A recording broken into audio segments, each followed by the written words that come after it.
Hello, welcome back. This might be just a short episode. It is the 1st of March 2021, and this is the second episode. The reason I stopped the previous one, which I could have 30-minute was, is because for some reason or other it keeps doing that. I don't know why.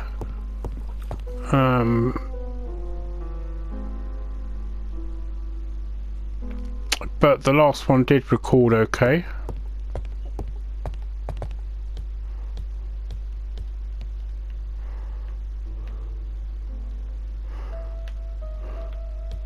This bottle is for our visitors. Personally, I prefer the sherry.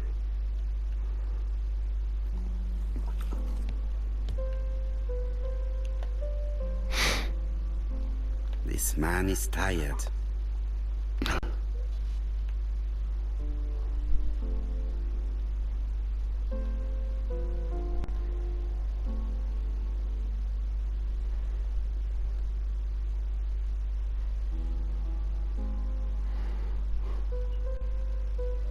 Donald is short of sleep, and it looks as if he didn't even bother to undress before going to bed.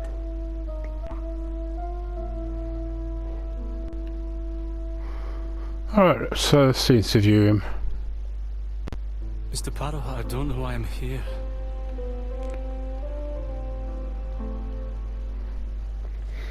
Okay, so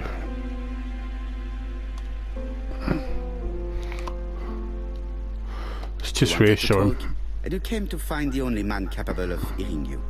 Mr. Parrow, since Betty's death, I've doubts about myself. I don't know what to do. And I keep having a horrible dream 3 nights in a row.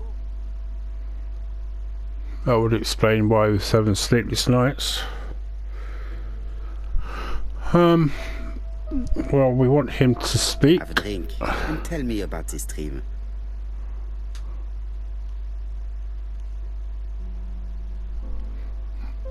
It's always the same. I'm on the beach with Betty. I grab her around the throat, and I squeeze, and squeeze until she's dead.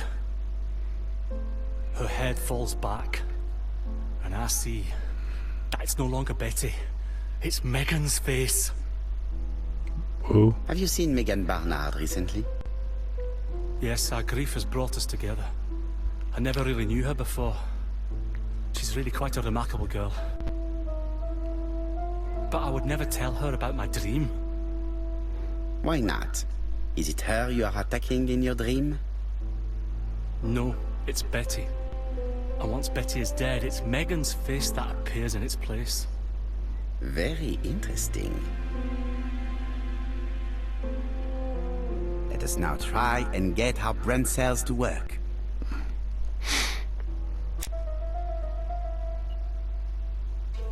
Right, so the 2 murders were premeditated and was carried out by the same murderer.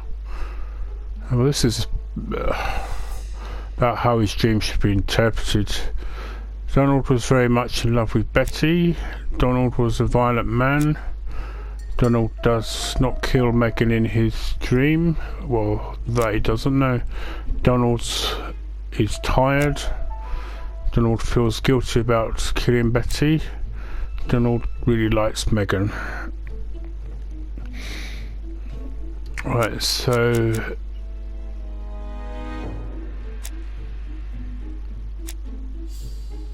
he doesn't really kill her. It's clear that he likes her, but at the same time he is very much in love with Betty, and that's probably why he feels guilty that he would have betrayed Betty. Mr. Fraser, I think that the real meaning of this dream is that you are in love with Megan Barnard. Please go on. Do? This dream certainly betrays your guilt. Oh. But what do you feel guilty about? Having killed your fiancé? Possible. Or forgetting her very quickly for her sister?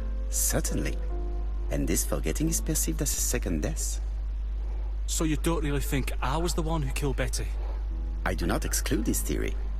I am simply saying that I do not need to know that fact to explain your dream and your guilt. Thank you for being frank, Mr. Poirot. You've helped me a great deal. I'm going back to Bexhill. I'll not take any more of your time up. It is late, Mr. Fraser, and you are tired. I'll sleep on the train. I like trains. It's easy to sleep rocked by the sound of the wheels. I have to admit, there's something about steam engines. Lost. Well, women seem to like him.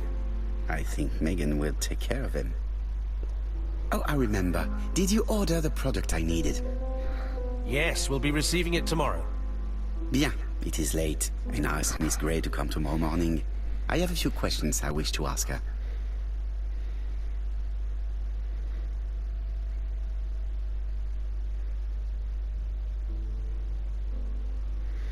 Mademoiselle, I asked you here in order to answer a very important question.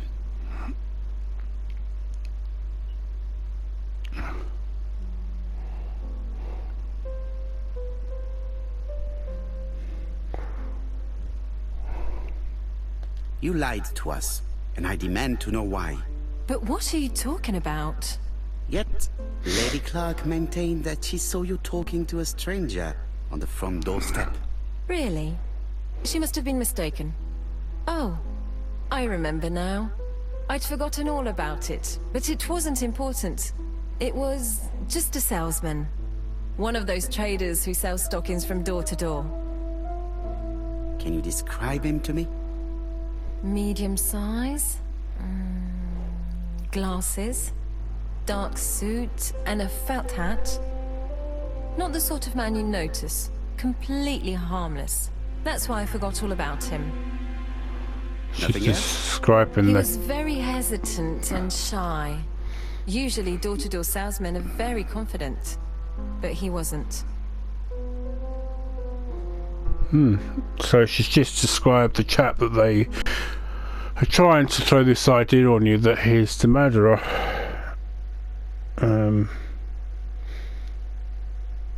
Okay, so what do I say to her now?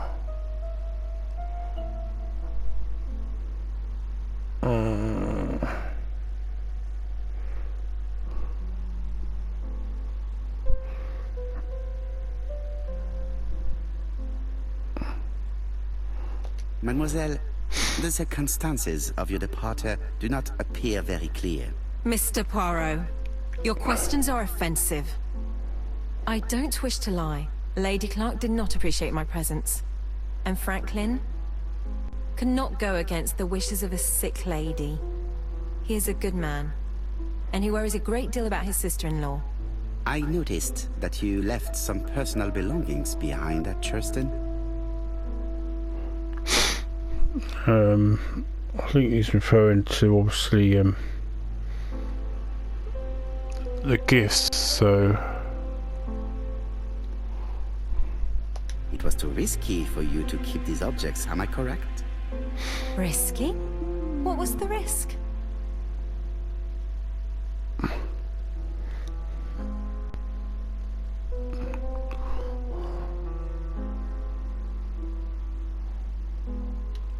Keeping the brooch might have brought the curse of the dragon on you. What? The curse of the dragon?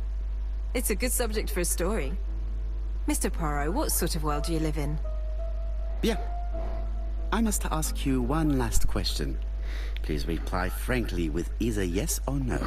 If Lady Clark had died, would you have agreed to marry Sir Carmichael if he'd asked you? How dare you ask such a question?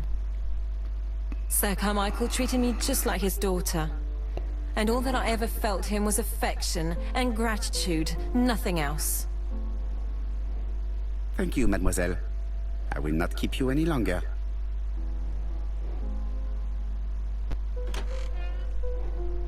Thora Gray on the stairs, her cheeks were ablaze, and she appeared to be deeply hurt. Poirot, have you offended the poor girl again? Do you have good reasons for accusing her? I accused her of nothing, Hastings. I simply asked her an important question she did not answer. Let us see if we can answer it for her. Let Let us now try and get our brain cells to work.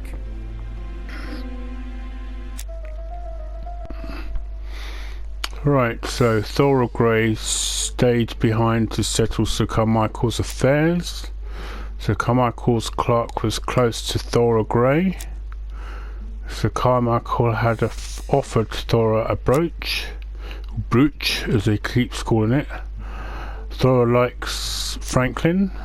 There is evasive about her. Thora is evasive about her relationship with Sir Carmichael. There is a seductiveness or seductress. No, sorry. Thora is a seductress. Sir Carmichael found Thora charming. Right, well, according to her, she found her charming.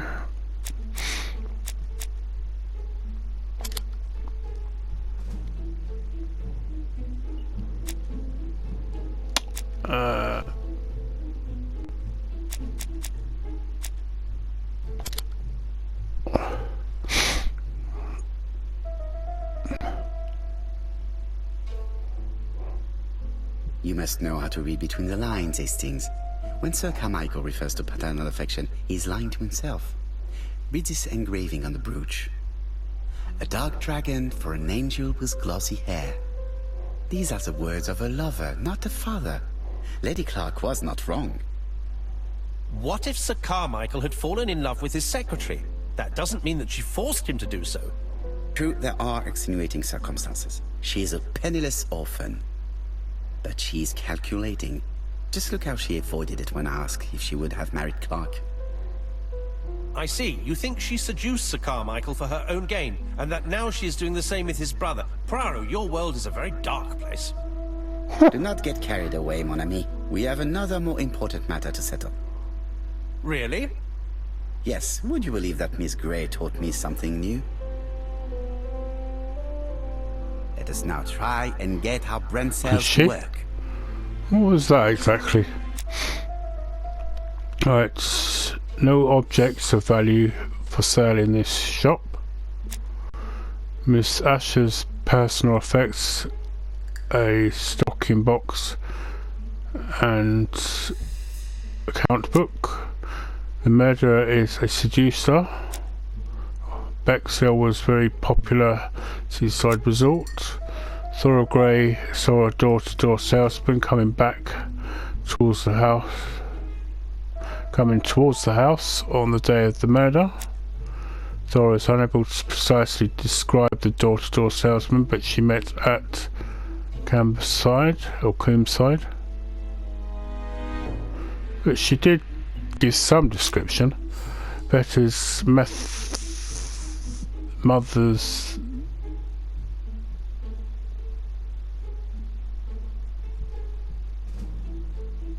is upset that her daughter never got to wear her gift, a box of stockings. There were many people in Churston on the day of the murder. So this is going to be related to the stockings.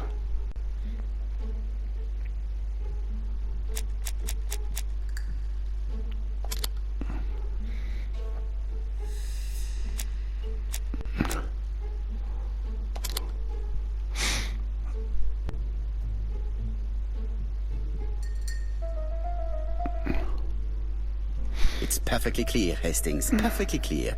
Indeed, a stocking seller visited Andover, Bexhill and Churston on the day of each murder. We have our suspect. This should be of interest to Jap.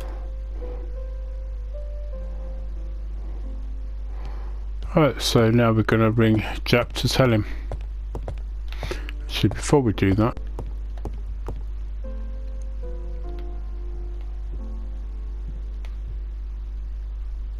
Daily Blag, August 31, 1935. Moustache at half-mast. Poirot's repeated failure in ABC case. Sometimes small things troubled great men. Hastings, faithful collaborator of the Belgian detective, knows something about it. 3 mornings in a row, confided to us, the cook broke the egg yolks when preparing Poirot's breakfast. This apparently casual event has greatly disturbed my friend, to the point it breaks his concentration and slows his judgment. I also noticed his mustache, of which he is so proud, being duller than usual. Poirot, I assure you I haven't said any such thing to the journalists. They twist everything.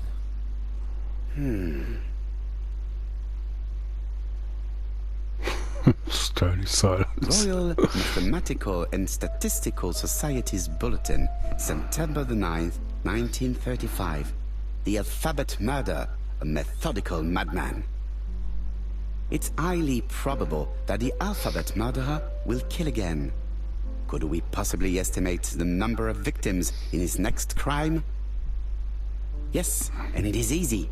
As soon as we know the ratio of towns, cities and villages whose names begin with a D, and the ratio of English people whose names are spelled the same.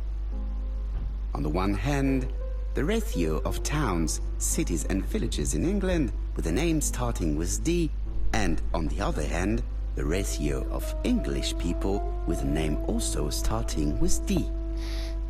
After this initial calculation, it is easy to deduce the likelihood of actually being murdered if you belong to the target population. Go to the last page to find our results and details on the calculations.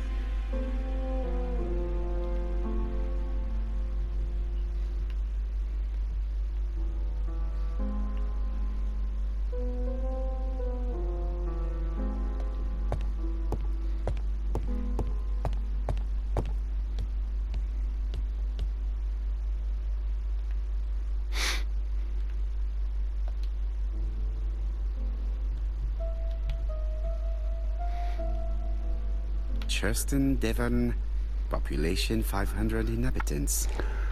Hourly of trains. London, Churston. Trains of evening. London, 6:45 p.m. Newton about, 11 a.m. Churston, 11:45 a.m. London, 11:45 p.m. Newton about, 6:08 a.m. Churston, 7:15 a.m.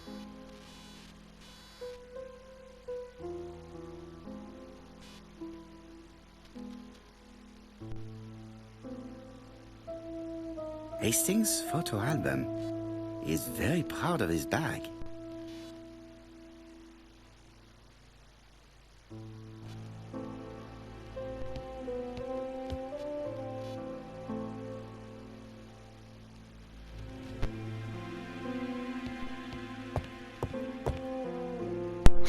Sorry about that, I started sneezing and I had to cut the mic off so you didn't hear me sneezing. Anyway, let's ring Jap.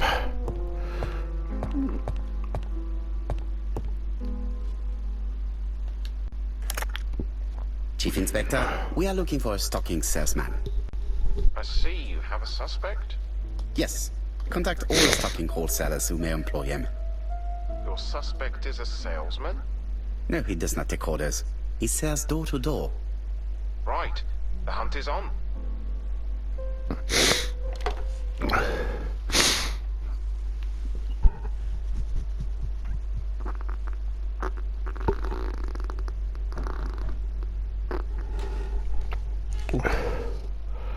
Are you leaving, Mr. Cust?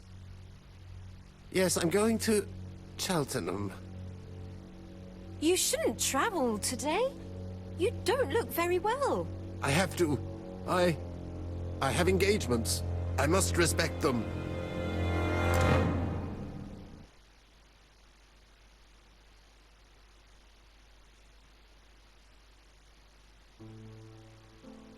Can you get the post, Hastings? And why don't you go and get it yourself? Très bien. What's going on? I've never known Hastings to be so disagreeable.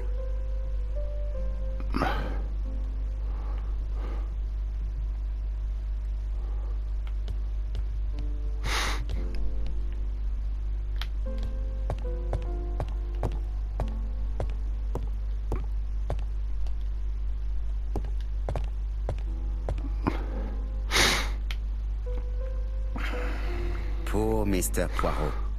I'm quite sorry for you. If at first you don't succeed, try again. We've a long way to go still. Typery? No, that comes later. Letter T. The next little incident will take place in Doncaster on September 11th. So long, ABC. I should compare this letter with the one on my desk which I received earlier to see if it does indeed come from the same person.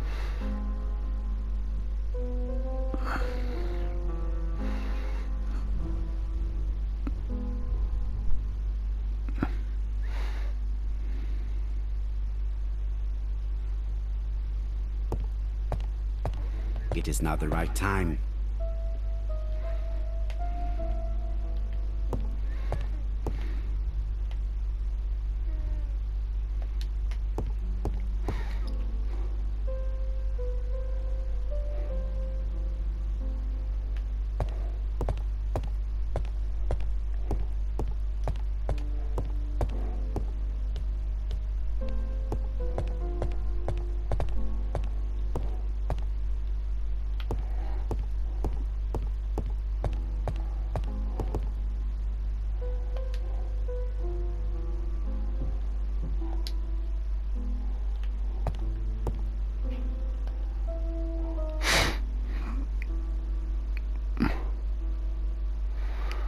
Right, let's see if I don't make sure I don't have any issues with these.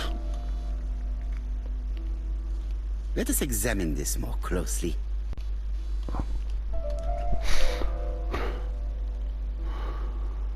Right. Certain characters in the two letters may have similar defects. Yes, this I is weird. Yes, the I characters in the two letters do indeed have the same defects. I have to find some other similar defects to confirm my theory.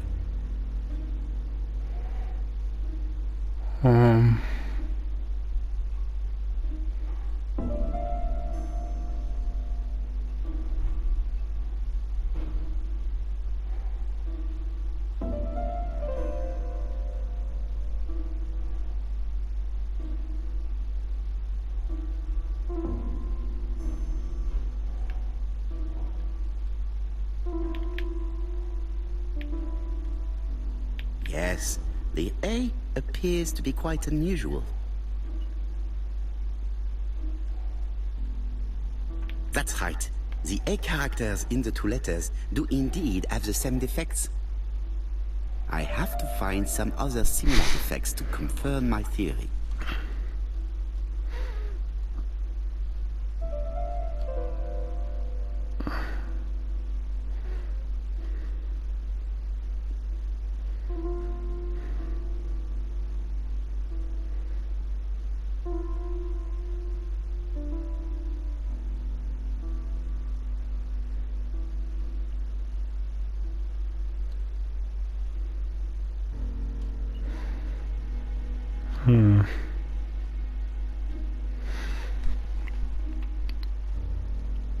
Last time it was an I.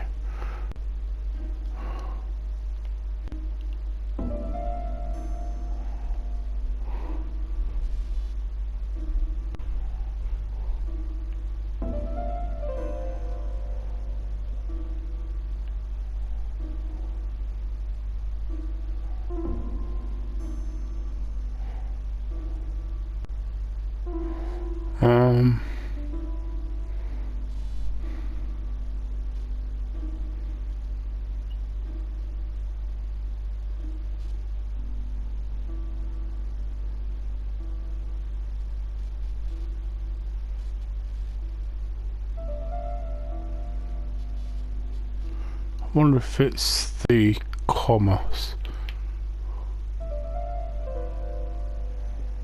The W is not printed properly. Oh, maybe it's the W then. Do we have a small one here?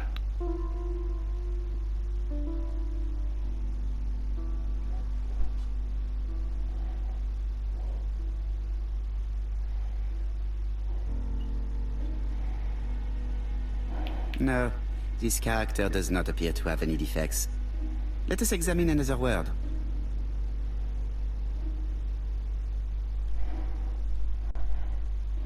Let us examine the characters in this word.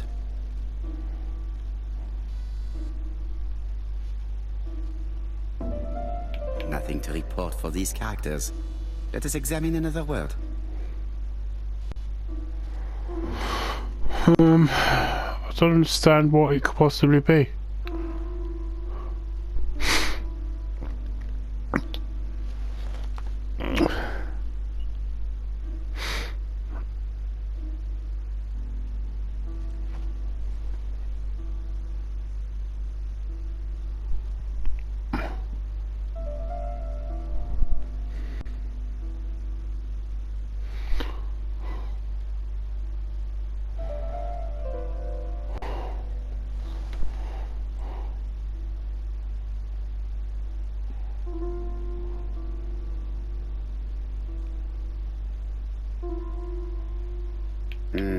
The W is not printed properly.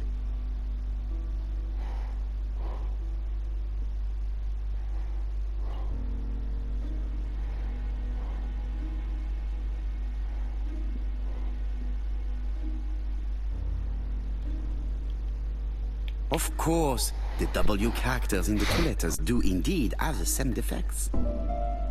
My theory was right. These two letters were written with the same typewriter. Hastings, he strikes tomorrow. Chief Inspector Japp? He's on another line. Can I take a message? Yes, please, mademoiselle. It is from Hercule Poirot. Tell him ABC strikes tomorrow in Doncaster. He must call me back. Very well, sir. Bien, now I'm going to see what I can find from these burnt documents. I've received the product I need. Hastings, if you do not mind, I would like you to take a few notes. Yes, yes.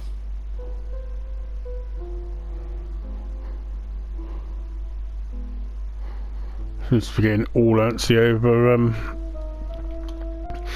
Thora Gray all of a sudden.